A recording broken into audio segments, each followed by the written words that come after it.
Hello, John. Hello, Barbara. Today we're going to talk about what we call longevity farming and a kind of a niche market. So off you go there. Yes, this is to do now with farm animals, both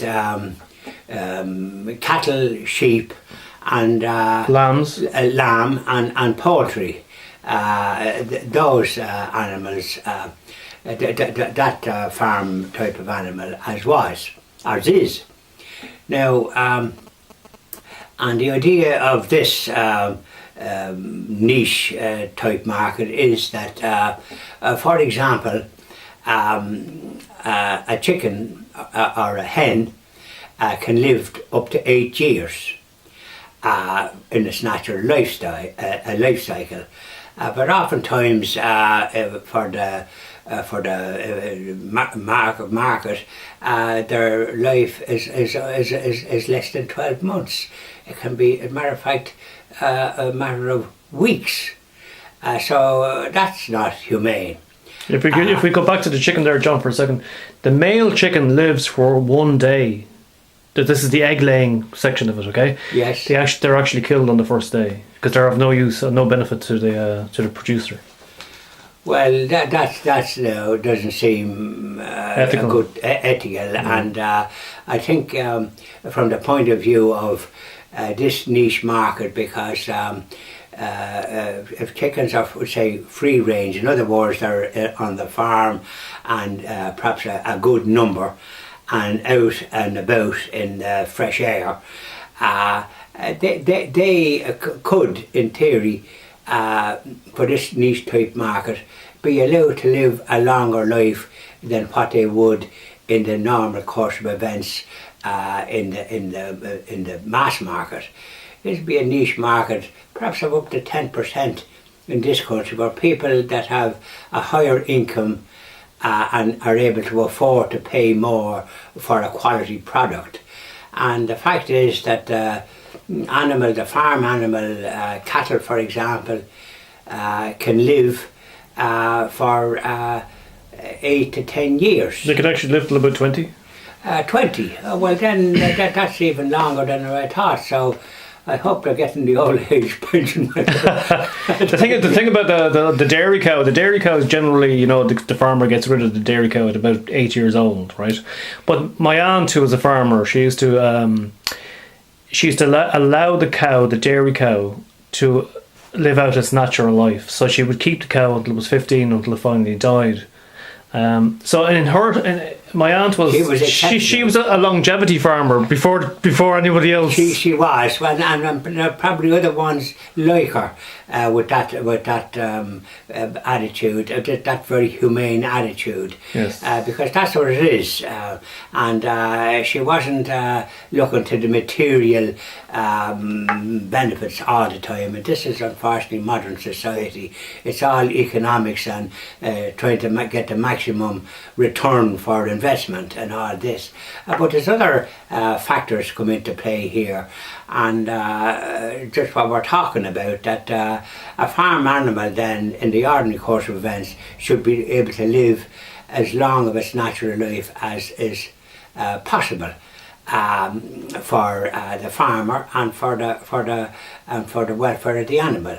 And now obviously we'd say in the case of a cow or an animal, a bullock or heifer or whatever it is that they have, I think if it was allowed to live for 10 years, that's a good cycle. It is, for an animal, and that would be a niche market, and it could be sold as such as on this niche market as regards the age, because naturally the produce from that animal would be more expensive than the ones that are killed in the mass market. Of course. So this would be for those people that have an appreciation for the welfare of all creation, and especially animals that are used for human consumption.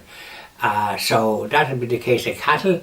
In the case of hens or chickens, as they can be caused, but we always consider, when I was young, a chicken as a small little lad that was born, little yellow lad that was running around, and we were always very fond of them. As a matter of fact, we used to sort of, I used to often get a hold of them and sort of see if they could fly. And I hope it didn't, because it could frighten them, you know. These are things when you're young you don't know, but hopefully an animal knows by your human reaction that you haven't got cruelty in mind.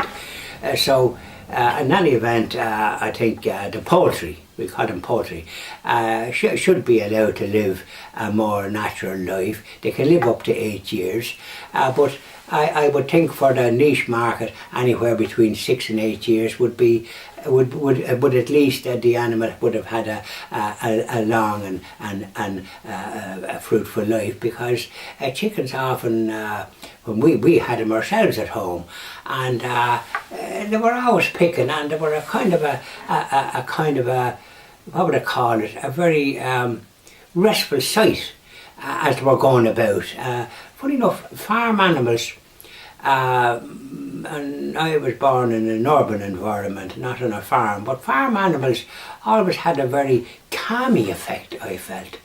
And I remember years ago reading an article about a very successful business owner, and he had a lot of staff and executives, and he used to bring them away to his farm in the country to observe cattle in the field and all the rest of it, because it was a very calming influence on the executives, and they were better able to be productive then afterwards.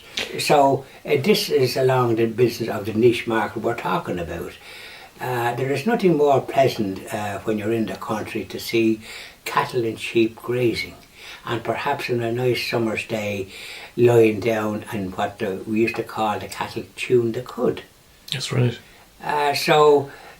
Those farmers that have that humane touch that your Aunt Mary had, it would be an example to me of the type of people that would be interested in that market, because not everyone is in it for to get the maximum out of it. Some people are in it for the welfare and for the upkeep of the farm in the best possible way.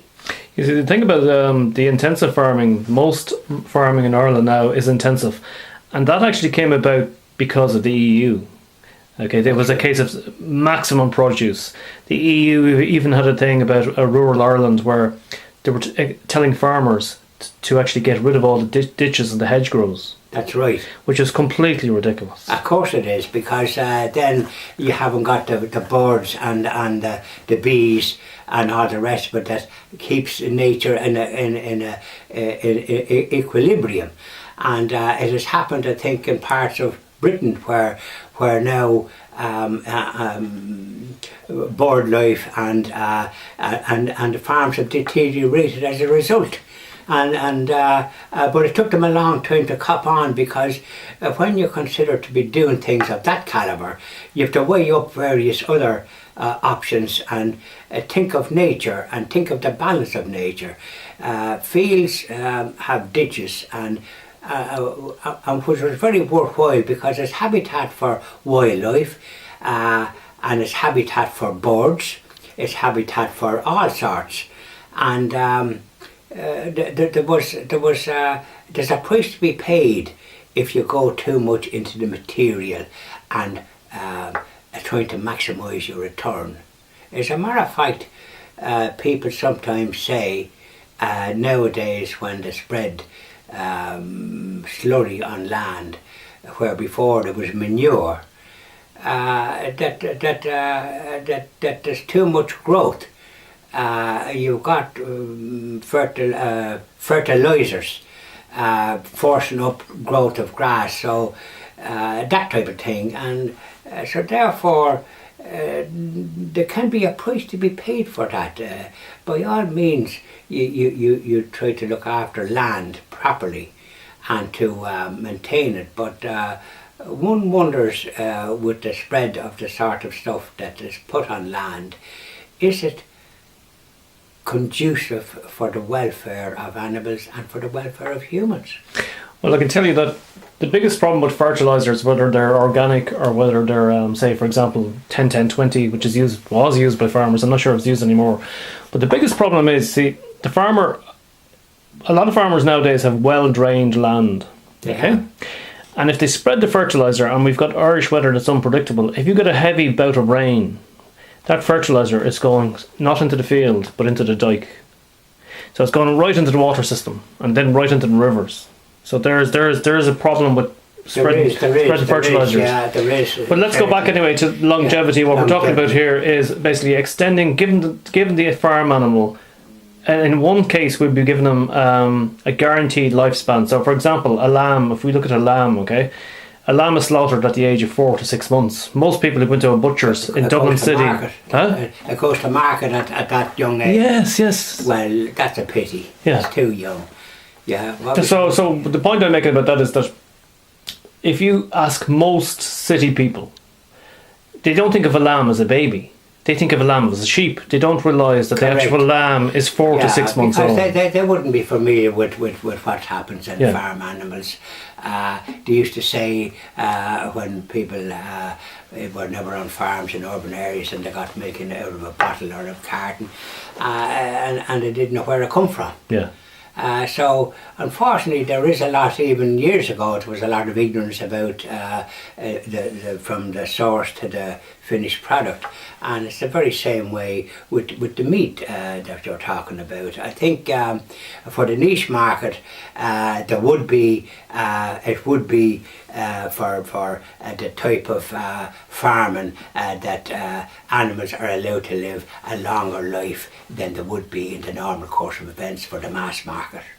I think, look, there's two tiers to it. One is to almost immediately give the farm animals, extend their lifespan. You couldn't do it, say, for example, we take the lamb. The lamb is slaughtered at 6 or killed at 4 to 6 months.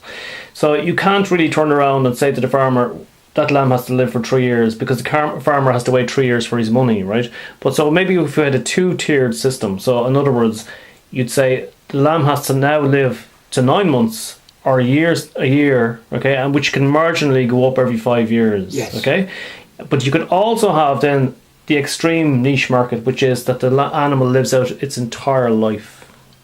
And in the case of a sheep, the lifespan is it 10 years? I think it's 12 years, I'm not sure now. Yeah, well, we say at least if it lived to 7 or 8 years, that's a fair lifespan. And not every farmer probably could afford to do that.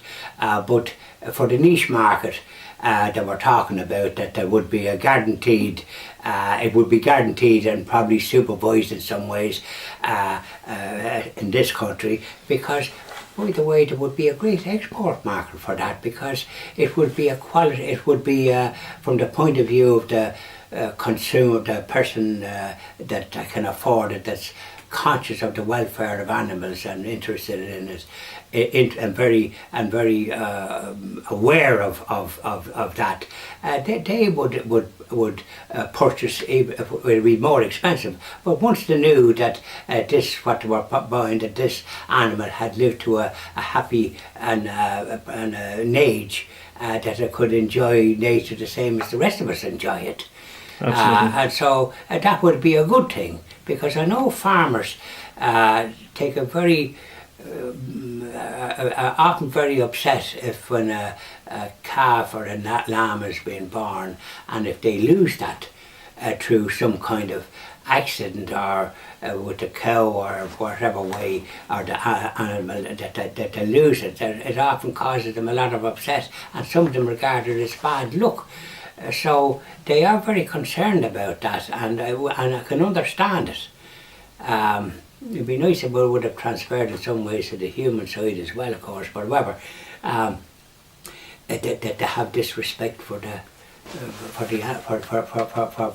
nature and the animals, because after all, animals are part of nature. That's it. Well, hopefully, John Malone, this conversation will bring on some results in the future. Well, as I say, there is a niche market there, and one would like the board B, the National Meat Board, to perhaps develop that further. Thank you very much, John. Thank you very much, Oliver.